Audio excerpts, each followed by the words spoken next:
अभी किसान 200 किलोमीटर दूर है। बताइए, लेकिन सरकार ये हुकूमत ने बंदिश कल से परसों से लगा रखी जी, चारों तरफ रास्ते बंद कर दिए गए कल से ही। हरी बीमारी वाले को तो यानी इतनी बुरी हाल है कि अगर कोई किसी घर का बच्चा बीमार हो रहा है तो एम्बुलेंस की भी सहायता नहीं ले पा रहे हैं। एम्बुलेंस को नहीं निकलने नहीं, कहाँ से निकलेगा? देखो कैसी खतरनाक दीवारें बना दी, जैसे चीन बॉर्डर है, पाकिस्तान बॉर्डर है। आप देख सकते हो, मेरे कैमरा सहयोगी दिखाएंगे, पूरा बंद है। यदि एम्बुलेंस के लिए रास्ता तो कम से कम खुला रहता है, लेकिन एम्बुलेंस के लिए भी रास्ता बंद कर रखा है।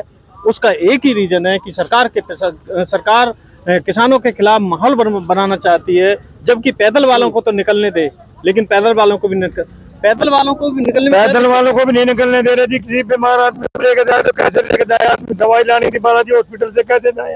किसानों के पास ट्रैक्टर है, ट्रैक्टर को ना निकलने दें, लेकिन पैदल ट्रैक्टर वालों को मतलब निकलने दे, लेकिन यहाँ के तो गाँव के आसपास के आदमी है जो दिल्ली दवाई लेने के लिए जाना, वो कैसे जाइए? तो बताओ। ये जो हमारे लोकल रास्ते हैं, गलियों के रास्ते हैं, इनको क्यों खोला गया? आप कहाँ के हो? कुंडली गाँव का हूँ जी, इसी गाँव का। ये कुंडली गांव के ज्यादातर ऐसा देखा है, यदि टोल टैक्स पे भी यदि लोकल आदमी होता है तो उसको टोल नहीं लगता और उसकी एंट्री फ्री होती है, लेकिन यहाँ तो पैदल लोगों की एंट्री नहीं है, लोकल लोगों की। आप कुंडली के हो, लेकिन कैसे लेके जाए बीमार आदमी को? आप ही बता दो कैसे लेके जाए?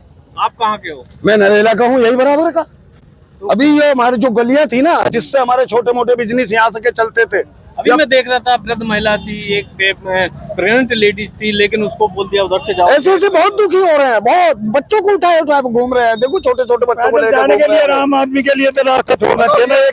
एक आदमी पैदल तो जाए, कम से कम पैदल लेकर के लिए। अच्छा, देश में किसान पूरे सबका, चाहे वो मंत्री है, संतरी है, चाहे दुकानदार है, बिजनेसमैन है, सबका पेट भरता है, लेकिन उसका अपना पेट खाली है। उसके लिए वो लड़ाई कर रहा है, तो सरकार क्यों नहीं मान लेती? उनकी छोटी सी ये सरकार की गलती है ना। इलेक्शन आ रहे हैं, सरकार की गलती है ये। वही अन्नदाता कैसे वोट देगा अपने, उसके परिवार को कैसे वोट देगा उसको, सरकार को? हरियाणा पंजाब को छोड़ दें, 22 फसलों पे MSP देती है सरकार, लेकिन हरियाणा पंजाब को छोड़ दे तो, और जैसे यूपी है, बिहार है, जब प्रधानमंत्री जी इतनी गारंटी दे रहे हैं तो क्या वो किसानों के लिए गारंटी नहीं दे सकते क्या? ये तो बात बताओ आप, उनकी गारंटी नहीं है क्या उनके लिए? जो किसान अनाज पैदा करता है, जो किसान मेहनत करता है, रात को दिन को पानी देता है उन किसानों के लिए। 30 किसान पर डे, डेली 30 किसान पर डे सुसाइड कर रहा है, लेकिन उद्योगपति का 11 लाख करोड़ रुपया मोदी सरकार ने। वो इसीलिए कराना, किसान क्यों मरता नहीं? किसान को सब चीजें इतनी महंगी मिलती है, फसल उतनी होती नहीं, कुछ भगवान मार देता है, कुछ सरकार मार देती है। अभी लहसुन 700 रुपए किलो है, जब किसान के घर में आ जाएगा वो अभी 50 रुपए, 20 रुपए, 30 रुपए किलो, वो तो उतना कम हो जाएगा। वो ऐसा क्यों होता है? ऐसा वो जब उसके घर में वो हो गया, ऐसा इसलिए होता है, जो बड़े स्टॉक मैन हैं, जो बड़े व्यापारी हैं, वो पहले उसको स्टॉक कर लेते हैं।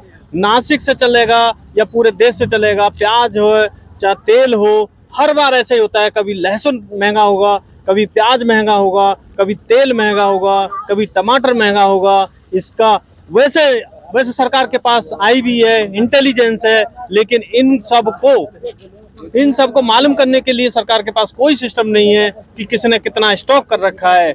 उल्टे मोदी सरकार ने एक 3 काले कानून पास किए थे, जिससे कोई भी कितना भी स्टॉक कर सकता है। यदि उद्योगपति व्यापारी स्टॉक कर लेगा, जिसके पास अथाह पैसा है, वो फिर आम आदमी क्या खाएगा? ये जो आम आदमी तो मरने के लिए तैयार है जी। आम आदमी तो मरेगा ही, महंगाई इतनी बढ़ रही है, घर का खर्चा नहीं चलता, समझने की कोई कमाई नहीं होती, बच्चों का खर्चा करना पड़ता, भूखा तो आदमी आ नहीं सकता। अलाउद्दीन खिलजी ने भारत में राज किया था, वो नाज देता था आदमी को खाने के लिए, वो कहता था सवाल नहीं पूछना।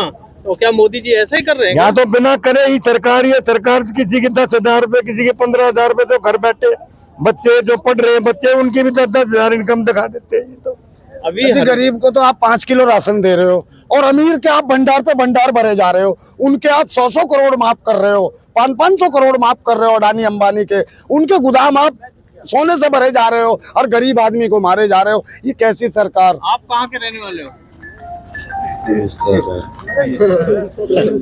सरकार ने कुछ करना चाहिए। देखो, गरीब आदमी के बारे में भी सोचना चाहिए सरकार ने। अब गरीब आदमी कैसे मर मर के जी रहा है? नहीं, सरकार यदि गरीब आदमी के बारे में सोचेगी, उसका पेट भर देगी, तो फिर वो अपने पेट के बारे में नहीं सोचेगा, फिर कुछ और विकास के बारे में सोचेगा।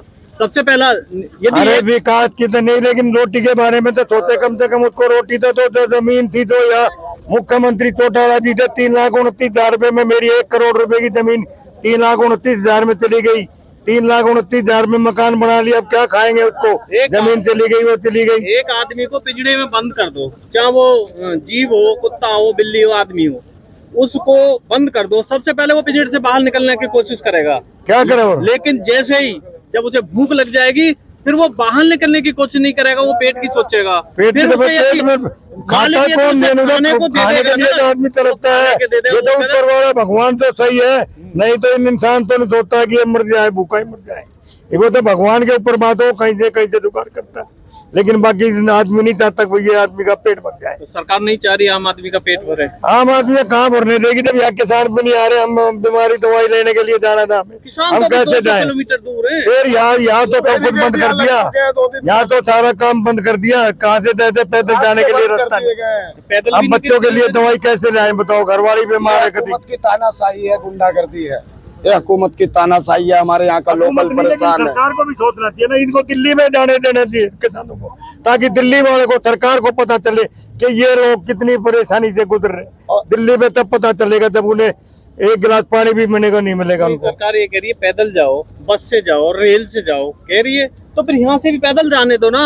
जो हाँ, भी जा रहा है पैदल उसको का जाने रास्ता दो, तो पैदल का उनको, रास्ता तो खोल दो। पैदल का रास्ता तो खोलो, लेकिन पैदल भी तो कैसे जाएगा? वो तो यहाँ के थक जाएगा आदमी। अरे इतना दोष वहाँ नहीं दिखाते जितना दोष यहाँ दिखाया जा रहा है। अरे तुम पाकिस्तान में इतने आदमी रोज मरने लगे, फौजी मर, पाकिस्तान वहाँ जाके दिखाओ तो ऐसे कंक्रीट की दीवारें वहाँ बनाओ, चीन बॉर्डर पे बनाओ।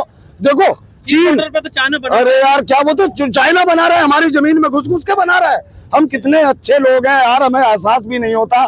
यानी डोकलाम जिन चौकियों पे मेरे यहाँ के चरवाहे अपने जानवर चराते थे, आज उन चौकियों पे चीन का कब्जा है। हम वहां पर नहीं चरवा अपने जानवर चरा सकते।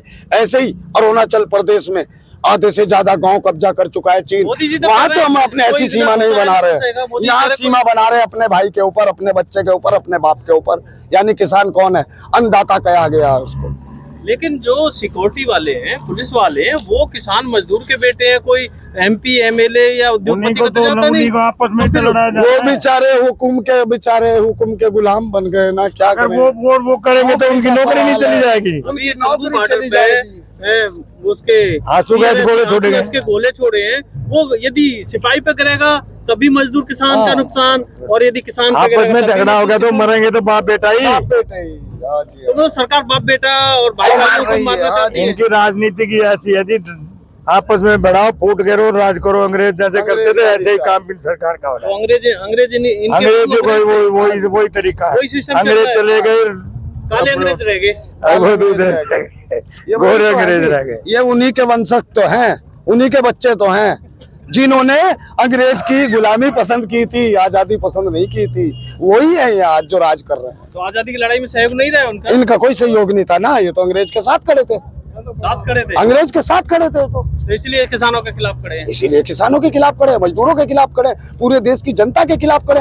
अब ये देखो ना, सारे बॉर्डर दिल्ली के। अगर ये आंदोलन फिर 1.25 साल चल गया, वो किसान अपनी सब्जी नहीं बेचेंगे तो दिल्ली वाले क्या खाएंगे? वो दिल्ली वाले रोज दाल बना लेंगे क्या? वो दाल भी इधर से ही आती है। एक MSP का किसान के है, घर मेन से मांग आती उनकी है। MSP वो भी है। किसान से घर से ही आती है, कहीं से तो आती होगी वो भी। जब ये सारे रास्ते बंद हो जाएंगे, उनकी दाल सब्जियां कहाँ से खाएंगे वे? वो तड़के कहाँ लगाएंगे? वो तो कह रहे हो, वो तो कह रहे हैं वो खालिस्तानी